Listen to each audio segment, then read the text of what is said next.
Hi everyone. Today we have discussed the point Delhi Sultanate. In this chapter, the point which today we have discussed, that is the administrative reforms of the Alauddin Khilji.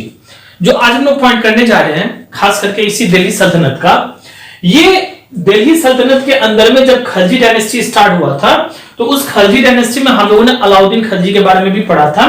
आज उसी अलाउद्दीन खलजी के बारे में हम लोग पढ़ेंगे क्या उसका एडमिनिस्ट्रेटिव रिफॉर्म था, मतलब किस तरह से वो एडमिनिस्ट्रेशन को चलाए थे। तो आज हम लोग वही पॉइंट जो है ना वो चीज हम लोग आज डिस्कस करने जा रहे हैं। It is said that the Alauddin was an able administrator. कहते हैं ये चीज कि अलाउद्दीन जो था एक तरह से एबल एडमिनिस्ट्रेटर था, मतलब वो कैपेबल पर्सन थे जो एडमिनिस्ट्रेशन को लेके चल रहे थे। कुछ पॉइंट से ये पता चलता है हम लोग को, वही पॉइंट हम लोग आज क्या करेंगे ना, एक एक करके वो पॉइंट हम लोग डिस्कस करते हैं। सबसे पहले इसमें एडमिनिस्ट्रेटिव सिस्टम में जो पहला पॉइंट आपको दिया गया है, so that is he kept a strict control over all provinces. कहते हैं कि जितने सारे इनके पास में प्रोविंसेस वगैरह था ना, उन प्रोविंसेस के ऊपर में ना इनका स्ट्रिक्ट कंट्रोल हुआ करता था। वो हमेशा उसके ऊपर में ना क्या करते थे, तो सारे प्रोविंसेस में ये स्ट्रिक्ट एक तरह से जो हम लोग पॉइंट जो पढ़ने जा रहे हैं इसमें कंट्रोल इनका जो था वो स्ट्रिक्ट हुआ करता था। तो ये पॉइंट हम लोगों ने यहां से पढ़ लिया कि खास करके जितने सारे प्रोविंसेस थे उसमें इनकी जो कंट्रोल थी वो बहुत ही स्ट्रिक्ट थी।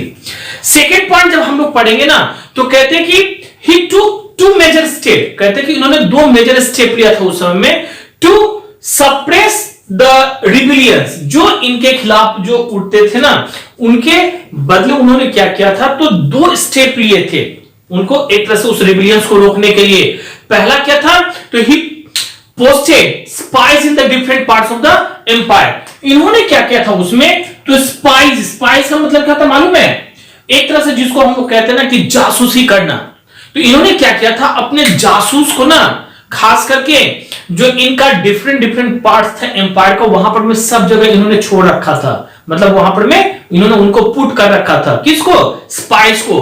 तो स्पाइस का अर्थ होता है जासूसी करने वाला। वो क्या करता था, वहां का सारा जासूसी करके कहां कौन क्या राजा के खिलाफ एम्पायर के खिलाफ बोल रहा है नहीं बोल रहा है, वो सारा पॉइंट वो लोग इकट्ठा करता था। And they kept him the inform of all the development. इतना ही नहीं, उनके एम्पायर के अंदर में कहां क्या डेवलपमेंट होता था नहीं होता था, इसके बारे में वो सारे के सारे जो स्पाइस थे ना वो लोग एक तरह से इनको एम्पायर को यानी कि अलाउद्दीन खलजी को जो था ना वो एक तरह से इनको नोटिस दिया करता था। नाउ सेकंड पॉइंट इसमें हमने ये पढ़ा है कि he cut the power of the nobles. मतलब उस समय में हम लोग जानते हैं कि जो नोबेल्स हुआ करता था ना वो भी एक तरह से related with the royal family से हुआ करते थे और इनके साथ में काम करते थे। तो जितने सारे नोबेल्स वगैरह थे ना उनके पावर को इन्होंने क्या किया, एक तरह से कर्ब कर दिया था।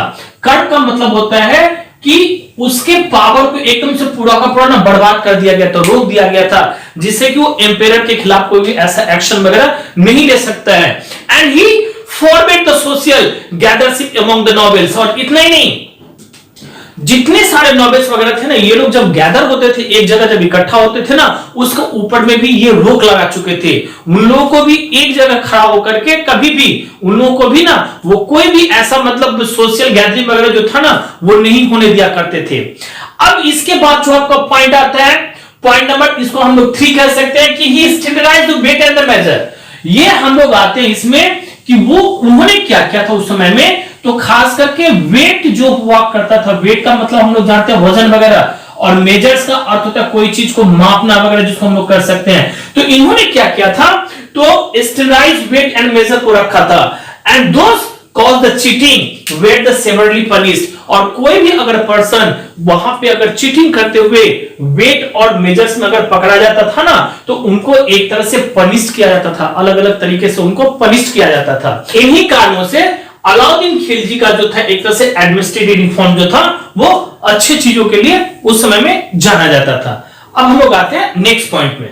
Next point which we have discuss here that is the economic measures of the Alauddin Khilji. अब जो अगला पॉइंट हम लोग पढ़ने के लिए जा रहे हैं ये आपका इकोनॉमिक्स मेजर के बारे में दिया गया है कि अलाउद्दीन खिलजी का उस समय में किस तरह का ये सारे के सारे प्रोसेस थे। कहते हैं कि Alauddin wanted to maintain a large standing army at a low cost. कहते हैं कि लो कॉस्ट में मतलब क्या, कम कीमतों में ये ना एक तरह से ना स्टैंडिंग आर्मी जो था ना वो खड़ा करना चाहता था। And to achieve this Alauddin made the changes to the taxation system and introduce a number of the economic reform. कहते हैं कि इन चीजों को खास करके अलाउद्दीन जो था ना, मतलब एक तरह से इसको पाने के लिए, मतलब लो कॉस्ट के ऊपर में स्टैंडिंग आर्मी को बढ़ाने के लिए ये क्या किया, तो एक तरह से टैक्सेशन सिस्टम में भी चेंज किए और एक तरह से नंबर ऑफ इकोनॉमिक रिफॉर्म्स वगैरह जो था उसको भी इन्होंने क्या किया, एक तरह से इंट्रोड्यूस किया। उसमें सबसे पहला जो पॉइंट आता है आपका, ये वो पहला पॉइंट है आपका फर्स्ट पॉइंट कि land revenue was the most important sources of the income for the empire. कहते कि उस समय में एम्पायर में ना सबसे अगर ज्यादा कोई भी सोर्सेस ऑफ इनकम का था, मेन वो लैंड रेवेन्यू कहा जाता था, ये मोस्ट इंपॉर्टेंट सोर्स माना जाता था। And Alauddin Khilji order the measurement of all the land under the cultivation. कहते हैं कि जितने सारे जमीन उस समय में कल्टीवेशन के अंदर में आता था उनको इन्होंने क्या किया, एक तरह से मेजर करवाने का एक ऑर्डर दे दिया। उनके समय में जितने सारे लैंड वगैरह थी ना कल्टीवेशन के लिए, तो उनको इन्होंने क्या क्या मेजर करने के लिए, मतलब मापने के लिए एक तरह से ऑर्डर दे दिया। And it was divided into the different categories according to the fertility. और कहते हैं कि ना उस लैंड को ना, जमीन को ना, ये डिफरेंट कैटेगरीज में भी डिवाइड कर दिया, वो भी फर्टिलिटी के आधार पर में। अब ये फर्टिलिटी क्या होता है, तो फर्टिलिटी का मतलब होता है कि जहां पर में क्रॉप्स बहुत ज्यादा उपजता होगा, जिसकी मिट्टी जो होगी ना बहुत ही फर्टाइल से भरी होगी, उसके हिसाब से इन्होंने क्या किया, वहां के जमीन को एक तरह से फर्टिलिटी के आधार पर में उन्होंने क्या किया, एक तरह से डिवाइड कर दिया। अब क्या होता है, तो यहां से तो इन्होंने डिवाइड कर दिया फर्टिलिटी के आधार पर में। The land tax was then find according to get the more money. अब ये क्या किए, तो उस लैंड के ऊपर में टैक्सेस लगा दिए। टैक्सेस का मतलब हम लोग जानते ही हैं, उस समय में फार्मर वगैरह टैक्स वगैरह जमा करते हैं, अभी भी हम लोग भी टैक्स वगैरह जमा करते हैं, चाहे वो घर का टैक्स हो, चाहे पानी का टैक्स हो, चाहे बिजली का हो, ये सब सारा चीज हम लोग को भी देना पड़ता है। उस समय में फार्मर जो होते थे वो लोग जमीन का टैक्स दिया करते थे और फर्टिलिटी के अनुसार से लैंड को डिवाइड किया गया था। उसी तरह से फार्मर को क्या करना पड़ता था, एक तरह से टैक्स वगैरह देना पड़ता था। और to get the more money Alauddin raise the land tax in the Doab region. कहते हैं कि जो दोब रीजन के एरिया हुआ करता था वहां पर में अलाउद्दीन ने क्या किया, एक तरह से वहां का जो टैक्स था ना उस टैक्स को और ज्यादा से ज्यादा बढ़ा दिया।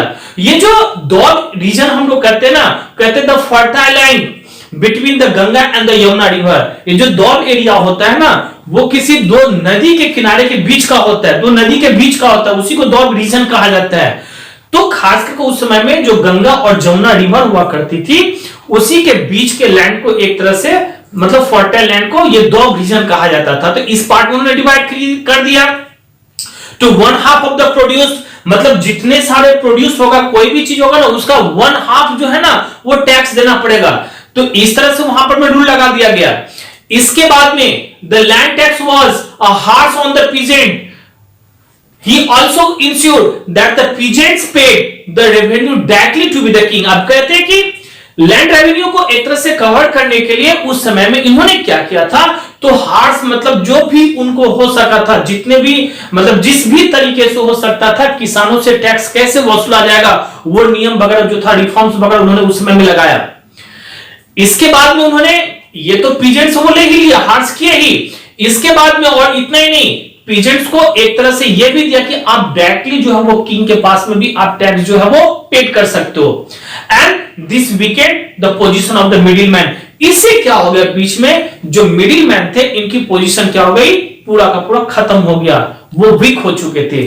सेकेंड पॉइंट की अगर हम लोग इसमें बात करें तो सेकेंड पॉइंट में आपका दिया गया कि to keep a check on his officer and to discourage the corruption. Discourage the corruption कहते हैं कि इन्होंने क्या किया था उस समय में, एक तरह से चेक ऑन हिज ऑफिसर, मतलब अपने ऑफिसर्स को चेक करने के लिए या करप्शन को रोकने के लिए Alauddin also introduce the system of the getting the accounts of his officer audited. और इन्होंने जितने सारे इनके ऑफिसर्स वगैरह थे ना सबके अकाउंट्स को इन्होंने क्या करवाना चालू किया, एक तरह से ऑडिट करवाना चालू किया। मतलब इनके जो खुद के ऑफिसर्स थे उनके अकाउंट को इन्होंने क्या किया, तो एक तरह से ऑडिट करवाना चालू किया, क्योंकि उससे पता चल सकता था कि कोई पर्सन करप्शन है या नहीं है। So this system was later followed by the Sher Shah Suri and the Mughal empire Akbar. और यही खास करके नियम जो था ना उस समय में उनके बाद में जब शेरशाह सूरी रूलर बना था तो उन्होंने भी यही रिफॉर्म रखा था, और जब मुगल एम्पायर अकबर भी बना था तो उस समय में भी यही सिस्टम जो था वो अकबर ने भी डाला था। अब हम लोग आते हैं अगले पॉइंट में। पॉइंट है अगला हम लोग है कि Alauddin also introduced a market control policy. कहते हैं कि इन्होंने एक तरह से मार्केट जो कंट्रोल पॉलिसी था ना उसको भी इंट्रोड्यूस किया था, उसको भी एक तरह से आगे बढ़ाए थे।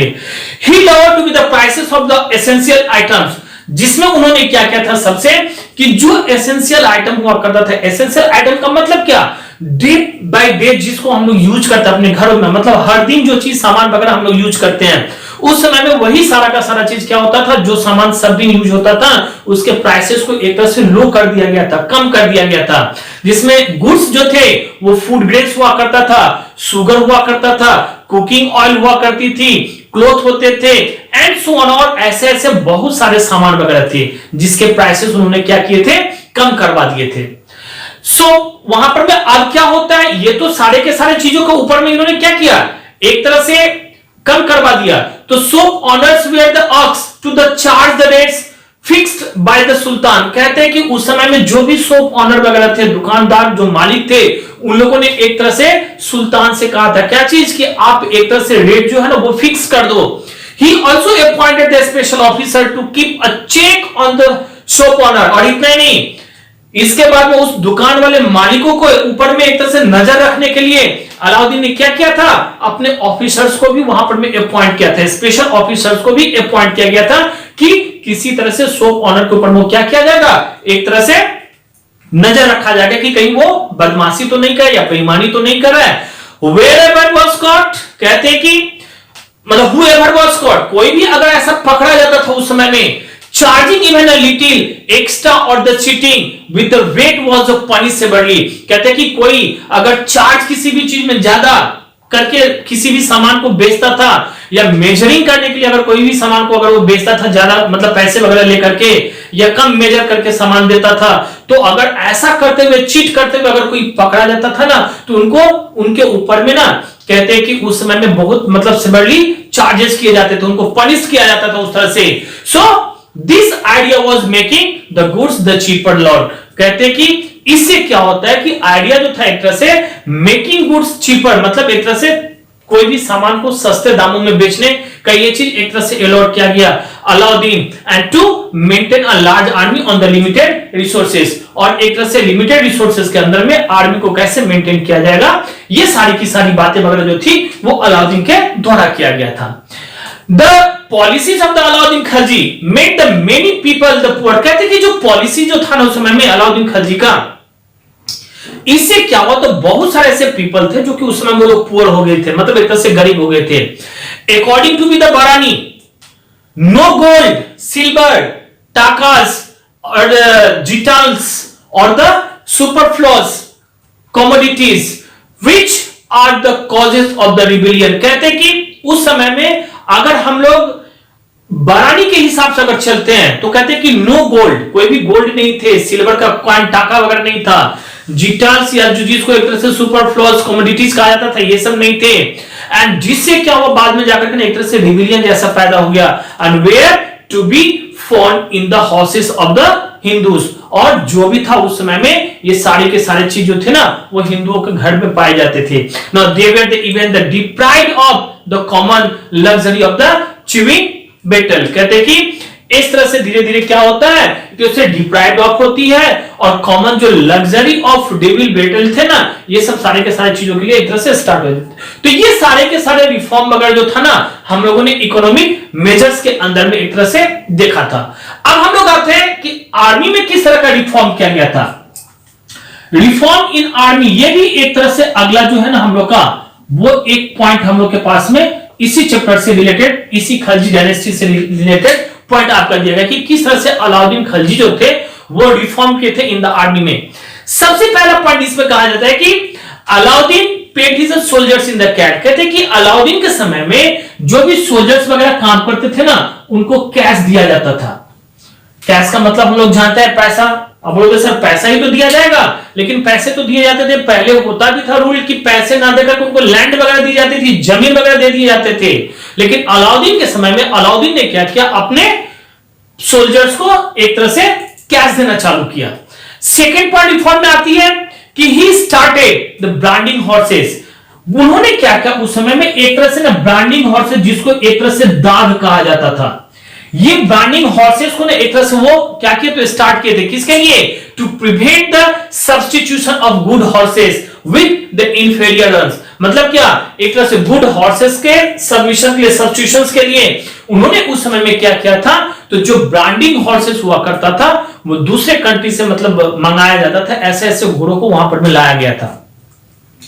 ये तो दाग के नाम से जाना गया।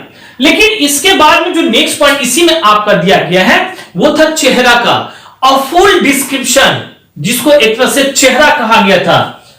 क्या कहा गया था इसको? चेहरा।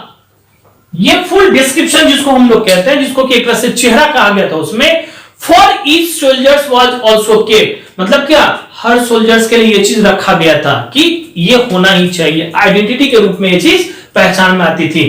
अब इसके बाद में जो है आफ्टर अलाउद्दीन डेथ, कहते ये तो सारा का सारा रिफॉर्म था ही आर्मी का, लेकिन अलाउद्दीन के बाद में, मरने के बाद में क्या होता है, war of the succession broke out. मतलब क्या, एक तरह से वहां पर में सक्सेशन के लिए लड़ाई चलने लगता है कि हम राजा बनेंगे, हम एम्पायर बनेंगे, तो हम एम्पायर बनेंगे। And the last Khalji ruler was Khusro Malik. कहते कि उस समय में जो लास्ट खलजी रूलर बना था वो खुसरो मलिक ये थे। फिर Ghiyasuddin defeated him and started the Tughlaq dynasty. फिर इसके बाद में क्या होता है, घियासुद्दीन जो थे, घियासुद्दीन जिसको हम लोग एक तरह से तुगलक डायनेस्टी से रिलेटेड मानते हैं, तो इन्होंने क्या किया, इनको हरा करके और वहां से तुगलक डायनेस्टी स्टार्ट किए। तो उस हिसाब से अब जो खलजी डायनेस्टी था आपका, ये पूरा का पूरा यहीं पे खत्म हो जाता है। तो अगले वीडियो में जो हम लोग पढ़ने के लिए जाएंगे, यहां से अब हम लोग का स्टार्ट होगा Tughlaq dynasty. That's all. Okay.